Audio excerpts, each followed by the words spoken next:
and they have made a multitude of changes in the last 60 days. Some of you may notice that as you're working with Facebook. Some of the changes are in beta form still, so they're not released completely out to the public. But let's begin, and we'll go through it. Gwen just went through this. I don't need to be redundant. This is deweycomply.com, which is my company, which focuses on practice-based professions as well as iMatrix, and particularly in the compliance side of it, the legal side of it. And again, as I said, it is always a delight to work with Gwen and iMatrix. They are exceptional at what they do in helping practice-based professionals manage their websites and their social media. So let's begin. Let's, okay. Excuse me, I went backwards instead of forward.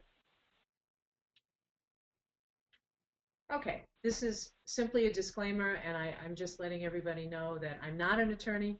This is not to be considered legal guidance. This is based on best practices and our experience. Okay, challenges facing your industry, social media stats, Facebook. We're going to go over these step by step. Industry challenges. One of the unique things about optometry, and I don't have to obviously tell you, is that besides the medical side of it, the doctor side of it, you also have a retail side, which is different than a lot of other practice professionals. And you have a retail side which really relates to fashion.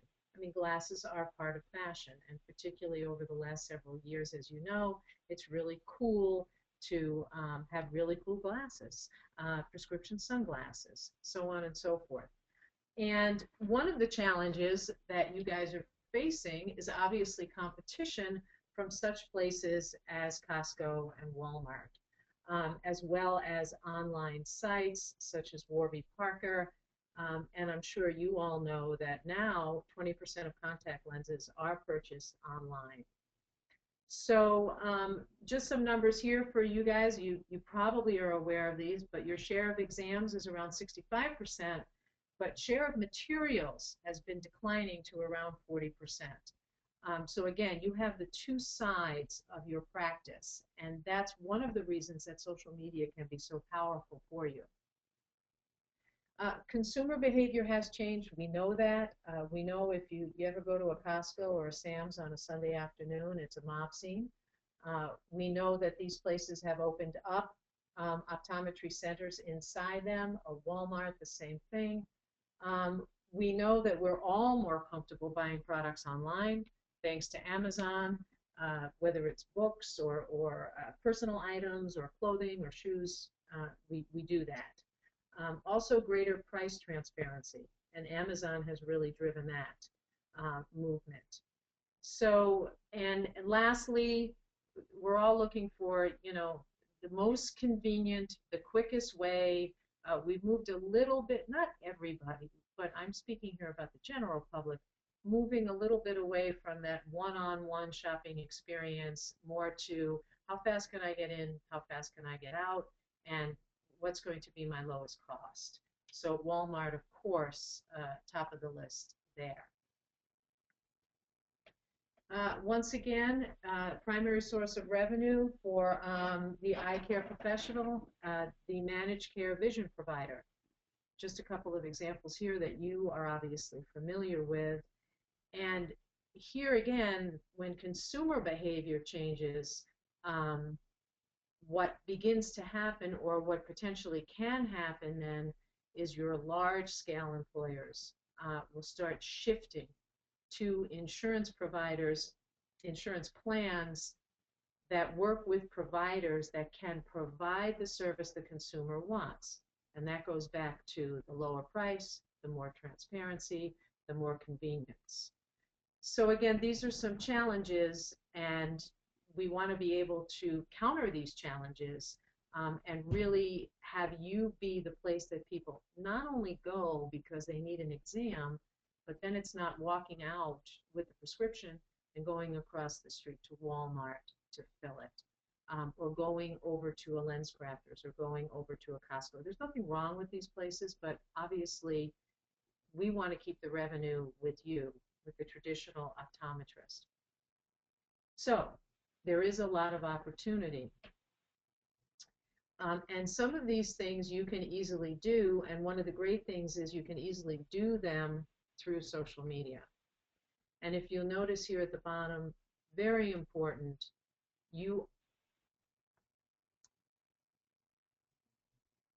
can you still hear me? Yes, we can. For a second, it seemed like you cut out, but I can hear you perfectly. Okay, because If anyone's having trouble. I got a note that it was disconnected. That's why I apologize. I wanted to check. Okay. Social media can allow you to take care to utilize these opportunities. And as you see in red, very important, you are still the most trusted provider of quality eye care. And that is tremendous leverage for you over the Walmarts and over the Costcos of the world. And how do you utilize that? And social media gives you a framework to do that. Okay. I apologize. Okay. Okay. This is a screenshot of one of your competitors, warbyparker.com. I'm sure I don't have to make you aware of it. But I took this because I mentioned in the earlier screen, the bottom thing says promote community give back programs. Very, very important now. Corporate social responsibility, you may have seen the acronym CSR. We seem to live in a world filled with acronyms, but basically community give back programs. And companies are utilizing this not only for altruistic purposes to give back to the community because that's what they feel they should be doing, but it is tremendous public relations. And consumers want this, and actually young professionals want this as well when they're looking for where they're going to spend their time for a career, for a job. So again, this I just took as a screenshot. Buy a pair, give a pair. Okay? A pair of glasses is bought, a pair of glasses is donated. So you can think about things that you can do, that you might be doing, that you can think of to do to really get involved with the community. You may already be doing it. The other thing with this is it's important when you want to go to the media, when you have an event or you have a community-related fundraiser. It's something the media can grab onto also. Well, as we all know, social media is here to stay. It's no longer a fad. It's not a cult. It's not something that is going to disappear in 6 months. Now, will it be Twitter? Will it be Facebook? Will it be LinkedIn? I don't know. I don't know what it will be called. It could be the Man in the Moon platform in 5 years. However, the functionality of communicating that way, the ability to interact in real time on these platforms and to interact with the professionals, the products, and the services that we use is not going to change. We have fundamentally changed the way we communicate with each other and with the businesses that we utilize. So advertising and marketing is no longer a speech, it's a conversation back and forth.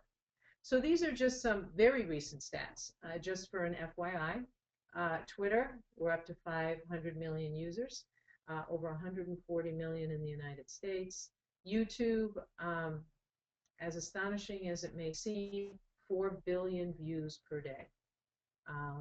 And this is particularly popular among the under 30 crowd. Video is hugely popular, and of course, as most of us carry around our smartphones now, very easy to video. And unfortunately and tragically, we saw that this week with Boston. Everybody's filming everything all the time.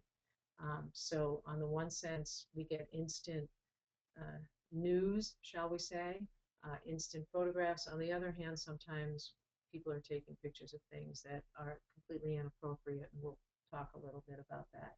Pinterest, you may be familiar with it. It's fairly new. It's up to about 50 million users.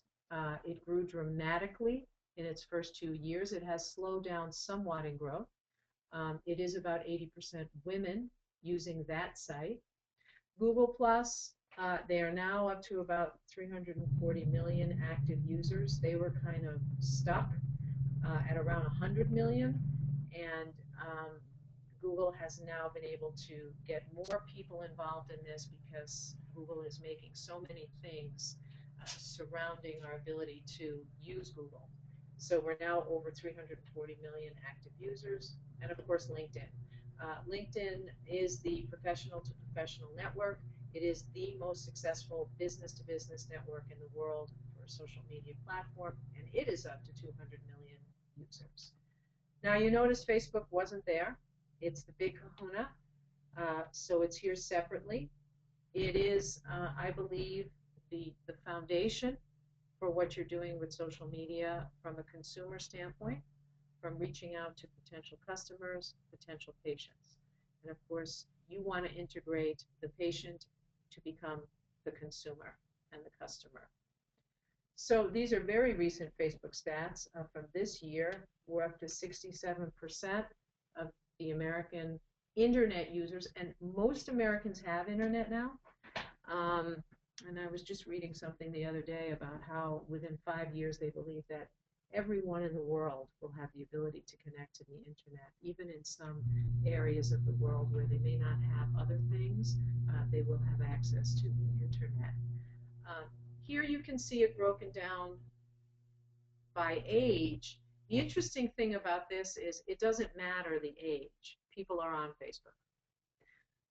So the fact that people say, well, it's for the young, no, not the case.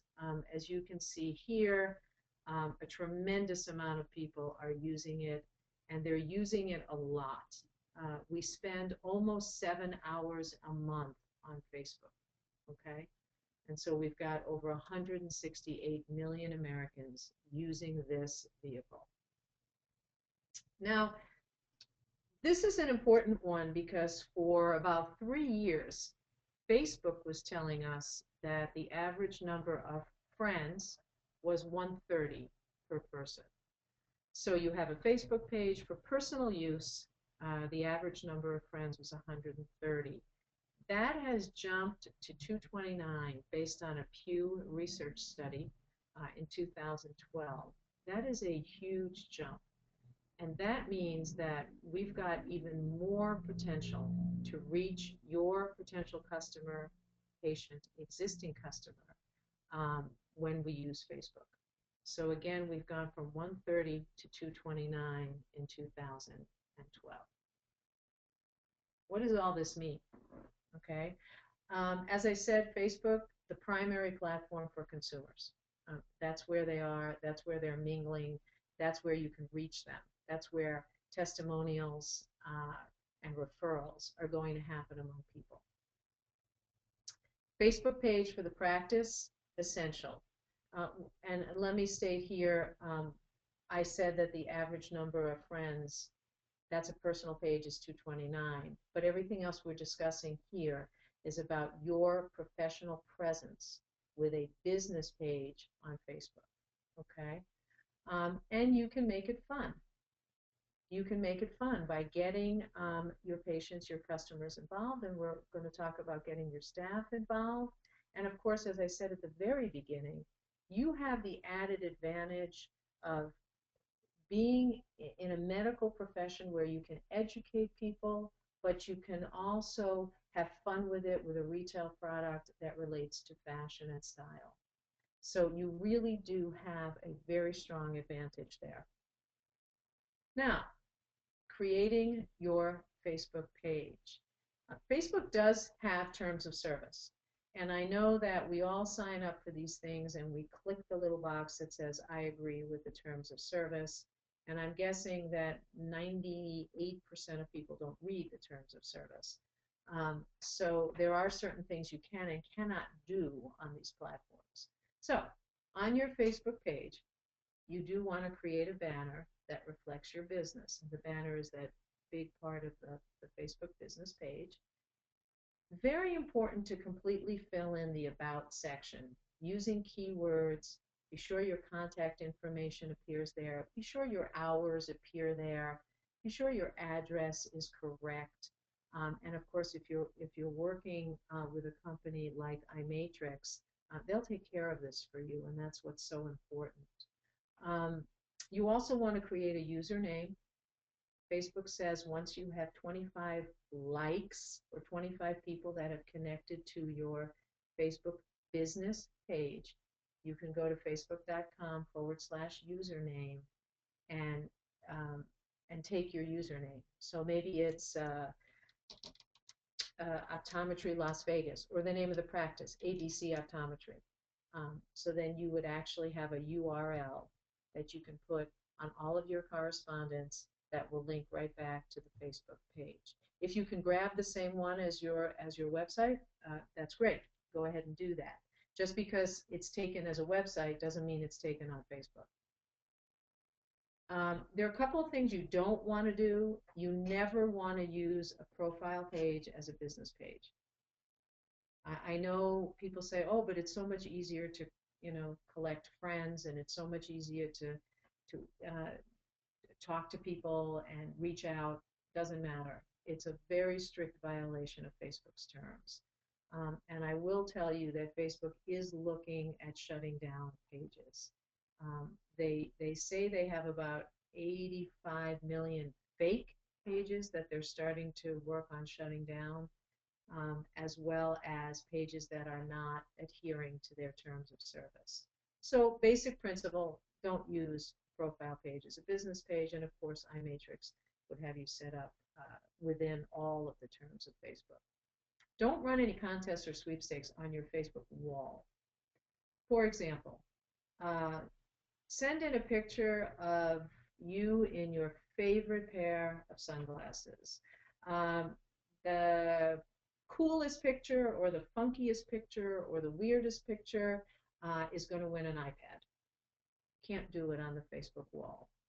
Um, there are third-party applications that you can use for that, but Facebook never wants to be in the middle of a dispute of, hey, I think mine was weirder than yours. They cheated and they didn't pick me. So these third-party applications, and there's many of them. ShortStack is one of them. Wildfire is one of them. There's many of them. They have all the language that is needed to do this to make sure you're in compliance. So again, don't run any contests or sweepstakes on your Facebook wall. Your business page. You want it to clearly represent your practice and your company. And you can see here in this profile shot, we see Anderson Optometry, very clear, very professionally done, very easy to read, so that when this shows up in the news feed, people automatically start associating the branding. And that's what you want. You want people to automatically associate your brand, because that little box is all they're going to see on their news feed or their homepage when they see your post. As I mentioned, you want to fill in the About section. Okay, this is very important, and in a moment I'm going to tell you why it's becoming even more important. Make sure your hours are here.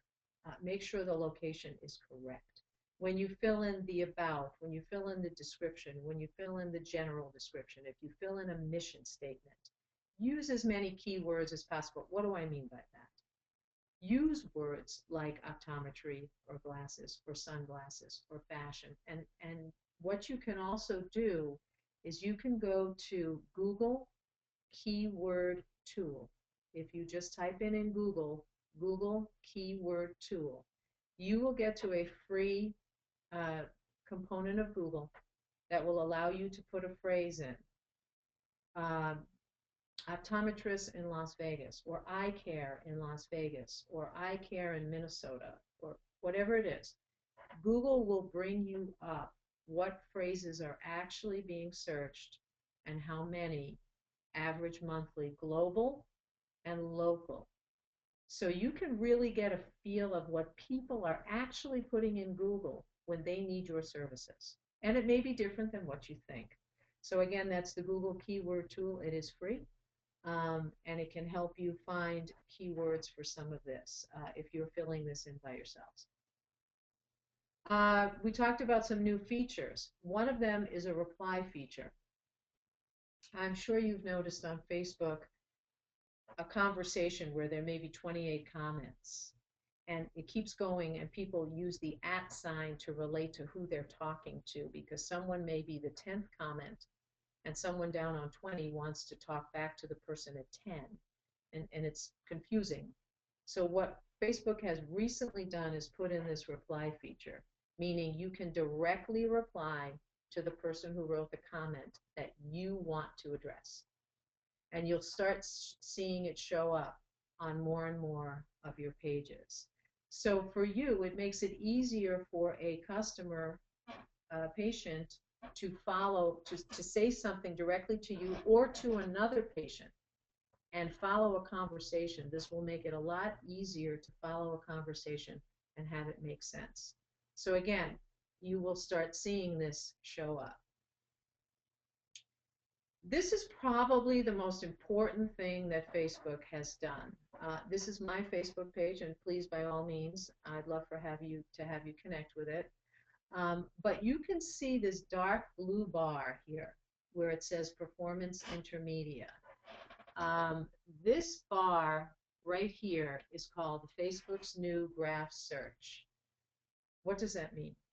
That means you're now going to be able to search in Facebook, something you could never do before, to find out what your friends are doing, what businesses they're associating with, what restaurants they like to eat in, so on. And I'm going to show you that. This is extremely important. If you remember that I said people are spending up to 7 hours a month on Facebook, this will stop a lot of the going from Facebook to Google. This is not searching the web. Let's make that clear. It's not searching the web. But let's talk about this graph search a little bit more. Okay, so what does it mean? It means that people, as I said, can search in Facebook. And it's something that those of us that have been working in social media for some years now have kept saying, boy, the Facebook search is terrible. Well, they finally heard that. And they're releasing this in beta, and they're releasing it over a long period of time, so you may not see it yet. So let's take a look at what this means. Okay, I'm looking for a dentist. So I put in, dentists in Las Vegas, Nevada, my friends have liked. And here we go. Here are dentists that my friends have liked. Now, I might still pick up the phone and call one of these people. Now, it's actually showing me the friends. Now, some of these people I may not actually know. If I've opened my Facebook page up to a lot of people I don't actually know, I may not actually know some of these people. But I may know one or two of them. And now I know that one of two of my close friends uses this particular dentist. I'm either going to call the friend and double check, or I'm just going to call the dentist and say, I understand that Marcia Hooper is a patient of yours. I'd like to come in. Very important. Movies. Movies my friends have liked. Okay, I'm curious. So here are movies my friends have liked in Facebook. And you'll see on the right side you can refine the search as well. Whom do my friends like? Optometrists in Las Vegas, Nevada, liked by my friends. Here you go. Having likes on your Facebook page and having check-ins, which we're going to talk about, is going to be vitally important for this feature so that you are found. Okay, and we're going to talk about some ways to really deal with that. But you can see here, I don't have to go to Google and say optometrist in Las Vegas. I can now go to Facebook and find out which ones are connected to the people that I know. So again, I stress this is extremely important. Okay, so this is what it's going to look like. I have it in a beta, so that's why you may not see it on your page yet, but you will in time. So, as I said, the likes are becoming even more important, getting people to connect with your page. And the best people to do that are your patients, because your patients are the ones that are going to go out and talk about you and talk about how fabulous you are. And Facebook is a place they can do it. So, one of the things I recommend is incorporating the patient and customer experience with what's happening on social media. So maybe when they come in to the establishment and you have a nice page up there to like your page, they also get a raffle ticket. And at the end of each month, you're going to pull and give a $50 gift card. So you're not doing this on Facebook. You have a nice bowl set up when they come in and a nice sign that says they like our page and have a chance to win a $50 gift card at the end of the month. Okay. So again, incorporating what's happening with the customer experience and using it to benefit your Facebook page. And of course, you can also let them know that you'll be putting information and offers up on the Facebook page. Get your patients to check in. Another very, very important thing, and I believe that somewhere down the road, Facebook is also going to come up with something called check-in offers, but we have not seen that yet. Um, so encourage them to check in. And we all know what that means. We pick up our smartphones, and almost all of them have them, and we go to Facebook and we go to check in, and we check in at the establishment, at a restaurant, wherever we are. What does that do? That tells those average of 229 friends of that patient that they are at your establishment. Very, very important, and it's going to become more important as the graph search gets unveiled. So what do? Again, you can have something there that says, check in and have a chance to get a $20 Starbucks card each month, or perhaps it's something you want that's in your establishment. These are just examples I threw up here. 25% off of the second pair of frames, free eyeglass cleaner sheets. Um, as many of you know, people will do almost anything for a Starbucks card. It doesn't have to be $20. It can be $10. But these are things that get people motivated to do something. And that's all we're doing. We're forming the behavior. When they come in, we want them to check in. It takes 2 seconds. Most people enjoy doing it, but we want to encourage them and give them a little incentive to do that, because now more and more people are going to see that these people are at your establishment. And it's like, wow, Susie uses that place. Maybe I should call Susie. Maybe I should go in there. Pictures, pictures, pictures. Everybody loves pictures, and Facebook, 50% of what's posted on Facebook are pictures. Video is important, but it has not taken over the way a year ago people were predicting that it would. Pictures are easier, they're faster, and more people are doing them than simply taking 30-second videos of people around them or their environment. Take a picture. Encourage people to take pictures and post it up. Take a picture, post it up on your page. Obviously, make sure you always have permission. If you don't have permission for the internet or social media on your intake forms, have a standalone form that simply asks people if they will give permission for you to use their picture on social media and the internet, and give them the option to say yes or no and put it in the file. Most people will say yes, but not everybody. And certainly never take a picture of a minor, of a child, without permission from a parent or guardian. We never want to do that. So you can post to your Facebook page. In fact, there are actually email addresses on every Facebook business page. If you go into the edit page and you go to the left-hand side where it says mobile and click on that, you'll see an email address there. And if you email a picture to that email address and put your comment in the subject line, it will go right to your Facebook business page. But again, encourage, encourage, encourage. Get people involved. Wow, you look fabulous in those glasses. Would you mind if I took a picture and posted it up on our Facebook page?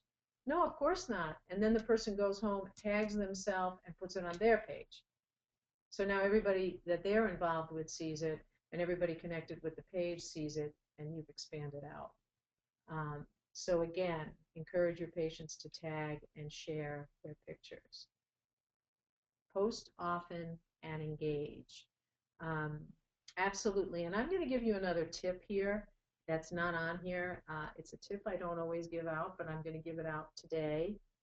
When you're on your business page, as your business page, if you go up to edit page and say use as ABC Optometry, when you're using Facebook as your business page, go out and connect with other pages. Go out and connect with clothing stores in the area that may have a lot of people connected to them, car dealerships, um, anything that might have a lot of people, a lot of likes connected to it, because then you have the potential of your posts showing up more. So that's just a little tip that I'm putting out there. Okay, what do we do with Facebook? It is important to post 5 to 7 times per week. If you're using iMatrix, they will take care of this for you. They will supplement your posting for you, and they do a fabulous job of it so that you might only be down to 2 or 3 days a week. Very important. Evenings and weekends are great because people are sitting often in the evening in front of a television set with their phone, their tablet, or their laptop, and they're watching whatever they're watching, and they're doing their Facebook. Weekends are also great. And as the doctor, you do also want to engage as yourself, once a week. It's great for public relations, for people to see that you've gotten involved and you care enough to post something up there. If someone asks a question, it's great if once a week or twice a week you go in and respond to it as yourself on the page. And of course, if you enjoy it and you have the time, go ahead and do it more. You do not need to post 3 or 4 times a day. This should not be an all-day process for anyone in your establishment. Once a day is sufficient. You can try different times of the day, but you don't need to keep posting all day long. This is an interesting stat. This gentleman is actually an OBGYN in Texas. And I like this quote because I think it really speaks to if people are on these vehicles, then there is that need to connect with them where they are. Now, I will say this caveat. As doctors, keep your personal page separate. Keep your personal page private from your patients is usually a good idea. We're talking here about interacting on the business page, okay? So again, if this is where people are, then this is where we may want to interact with them. Facebook and advertising. You can advertise on Facebook, and because you have a retail product, which is sexier than just come in and get your eyes checked, this may be something you want to consider. I will tell you this is something that our firm handles, and the only thing I'll say to you is don't just throw money at this. Have a plan.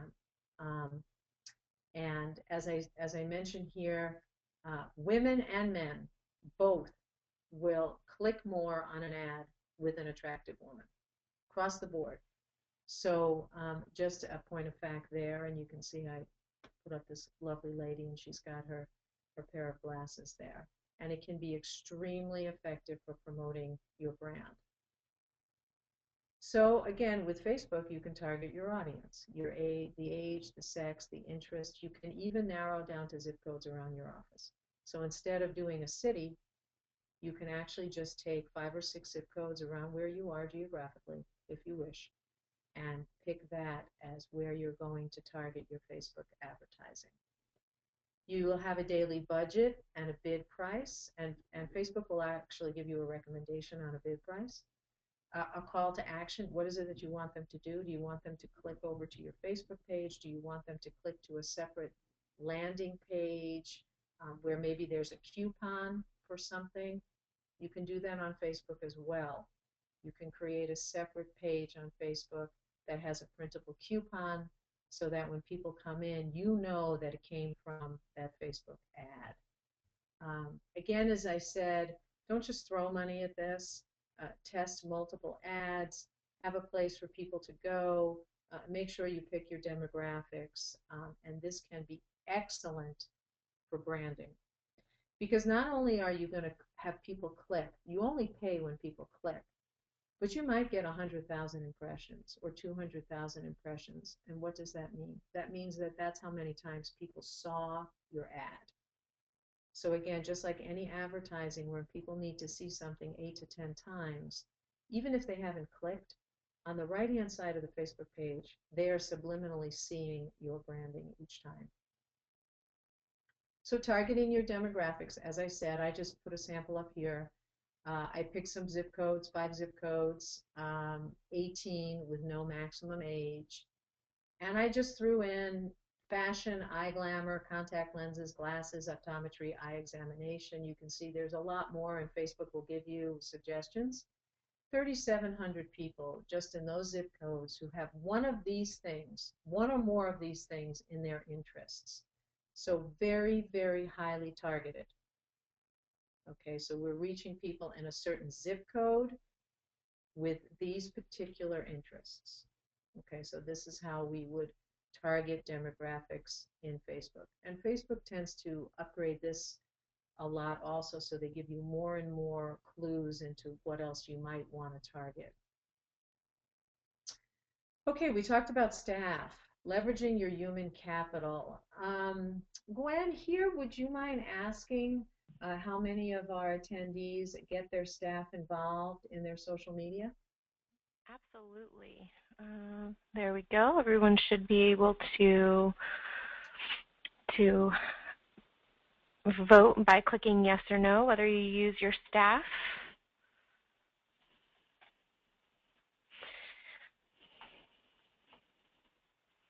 Okay.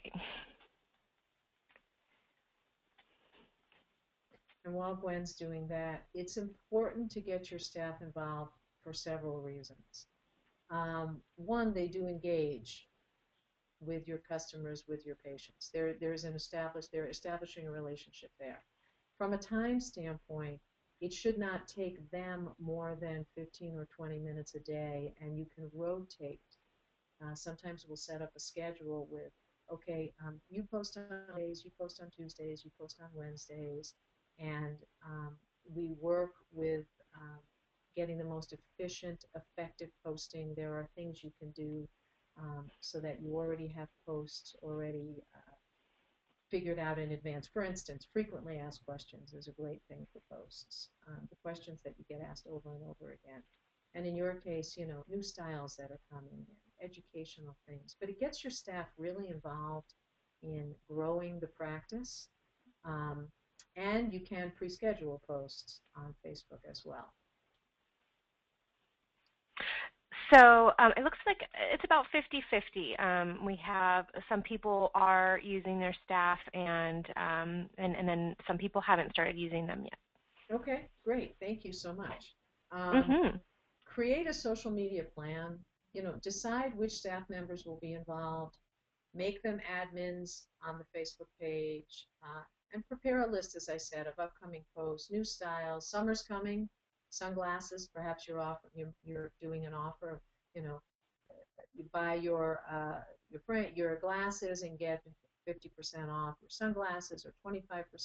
Whatever it is you're doing, you can be seasonal, holidays, and again, you deal with fashion, which gives you a much added advantage on social media. So again, as I said, designate who's going to do what. Now, they will want to leave the Facebook open or go back to it a few times a day. If they're admins, they'll get notifications in email if somebody has responded. But it's good to go back and check, because you want to see, maybe somebody asked a question. Maybe somebody made a comment, okay? They are your ambassadors and your watchdogs. So You want to train them to understand what's appropriate.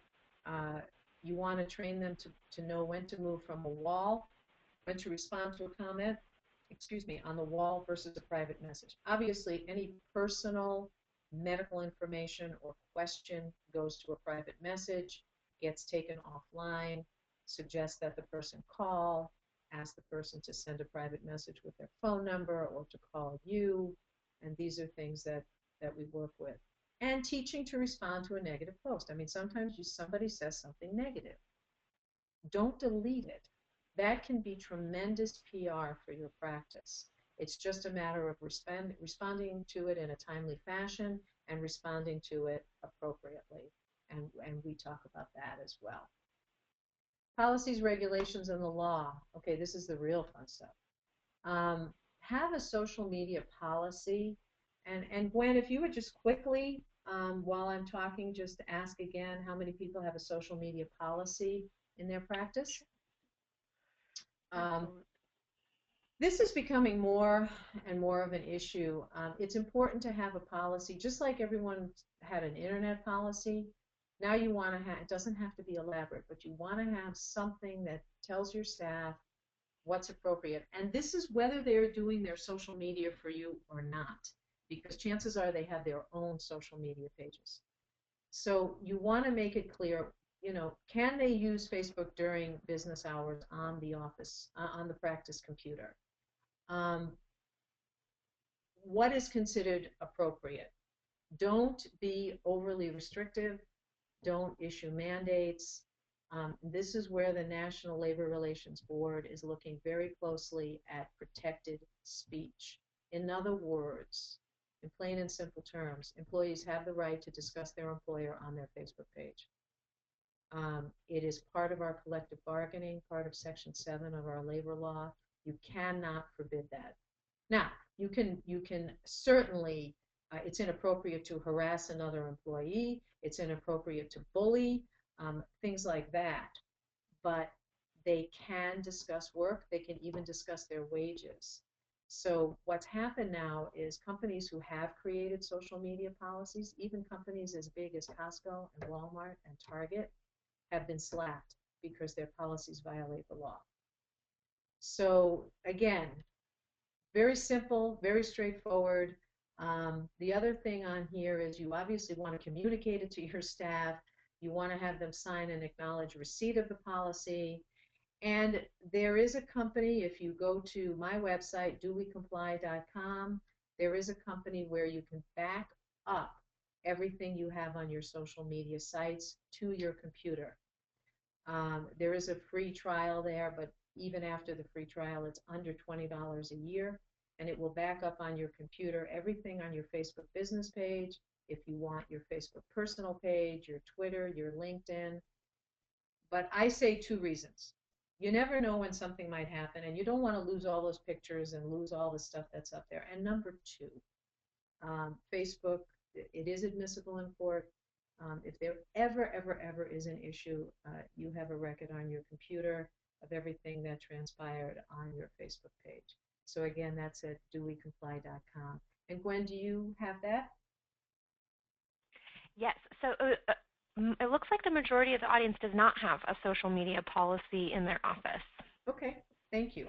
So again, this is why we communicate this. It's not to freak anybody out. It's just common sense. You have a handbook for your personnel. They know, when they can go on vacation, sick days, all of that. It's the same thing here with social media. HIPAA. We make sure that everyone in the practice understands that HIPAA applies to social media and the internet. So again, I mentioned the release for photos, very important. Obviously, we're not putting any personal information about anybody on social media, and that means even without the name, as you know. So we don't post anything that says, a patient came in today with their eye was so swollen and this, that, and the other thing, and it was black and blue, and we were able to take care of it. They had gotten a pencil stuck in it. I'm just using a silly example. However, even if that were posted on Facebook without the person's name, you're violating HIPAA.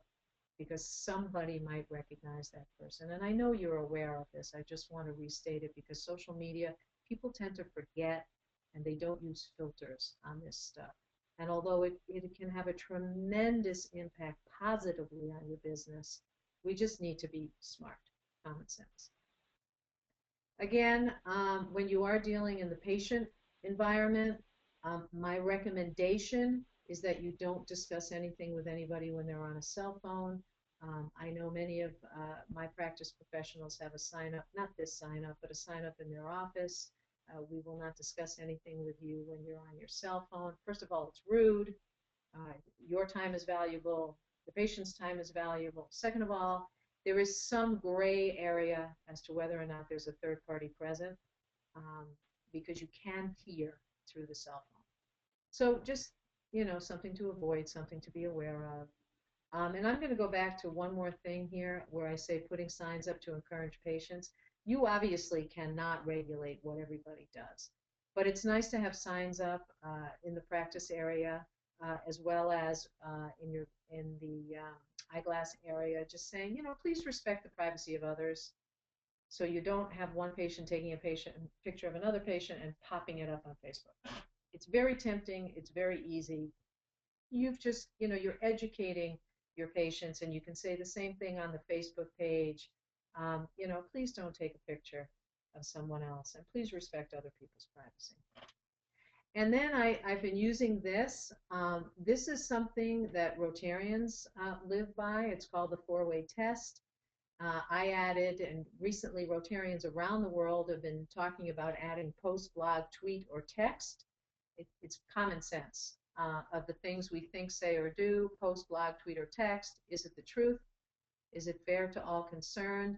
Will it build goodwill and better friendships? And will it be beneficial to all concerned? I think, and this was originally done for a corporation, the American Can Company, during the Great Depression by a man named Herb Taylor, who was also a Rotarian. Common sense, etiquette, good manners. I think if this is stated to the people, not only to the people on your staff, but to patients as well, you can't really go wrong with this.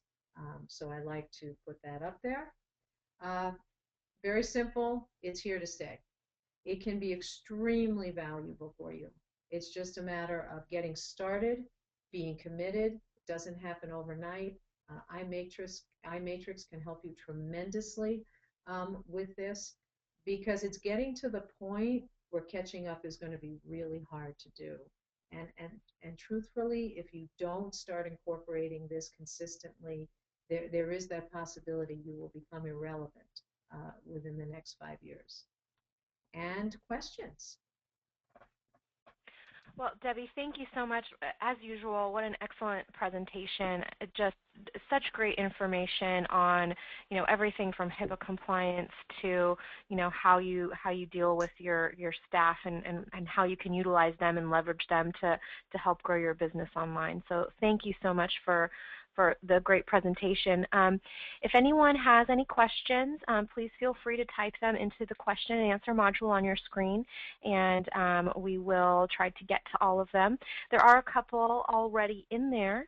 So one of the questions which I think is a good one is, you mentioned posting 5 to 7 times a week on your Facebook page. Can you post the same content on Facebook as Google Plus and other networks?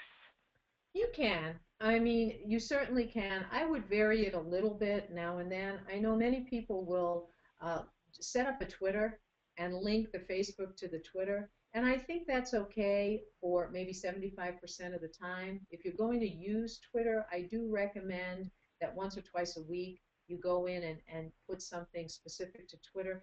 The other thing, and Gwen, I'm glad you brought that up, that's an excellent point. Twitter is great when you're doing something. If you're having an event at your office, if you're doing some community service work, whether it's going out and cleaning up a part of the highway with your staff or whatever it is, that's a great time to use Twitter also. Post a picture on Facebook, but also tweet out what's going on. And yes, you can post something similar on Google Plus. You might change a word or two, but yeah, that's fine. LinkedIn is a different animal, and we're not going to go into that. That would be a different animal of what you would post than on the more consumer-based ones. Okay. Another question that we have is, and I think you might have touched on this briefly, is, do you recommend using the logo or the doctor's picture as the profile picture on your social media profiles? Absolutely the logo and the name. Or if you don't have a logo, a picture of the practice perhaps with the name. Remember that that small box is what people will see on the news feed. You want to absolutely have your consistent branding. They may not know what you look like. You're reaching out to the public and you want it to go viral. Very, very important to have your name in there. Great. Okay, and it looks like one other question, and that is, how can I make sure my business comes up in the new Facebook search? Well, two things. You have to post consistently, and again, this is where iMatrix can come in and help. You've got to post consistently. It will take some time. You've got to get people to connect with the page. You've got to get people to check in. And this is why it's great to have your staff involved as well, because they can post some cool things that are going on during the day. You get a new shipment, a new style in, a new designer, a glass, whatever it is. Also education things during allergy season, sunglass time, sun protection. Remember, you are still the most trusted advisor. But really, it's as simple as posting. If you write a blog, that can go on Facebook. And again, iMatrix can talk to you more about what they do with the extraordinary websites that they also do for their practice professionals. The more you use Facebook and the more you get people to connect and engage, you will show up. It will take time. So I encourage you to begin as soon as you can, because you will reap the benefits later on. Great, great question. Wonderful. Well, it looks like that's the majority of our questions for today. Debbie, once again, thank you for such a wonderful presentation. You are one of the only people out there who's really talking about social media compliance and HIPAA compliance, which is so helpful for these small practice-based businesses. So just thank you so much for a great presentation. Oh, thank you, Gwen. I appreciate it. Yeah, you're very welcome. And for those of you who are on the call today, Debbie's contact information is here on the screen if you have any questions about, about compliance or about coaching within your office on how to implement a good social media system within the office. In addition, Debbie mentioned iMatrix does also offer a hosted managed social media service for optometrists. If you're interested in learning more about that, please do give us a call at 800-iMatrix. And if you mention this webinar, we are happy to give you a $400 off discount for your setup for the social service. So thank you all as attendees for taking the time today to join us. And we will see you on the next webinar. Debbie, thank you again, and everyone have a wonderful day. You too. Thank you so much. Thanks.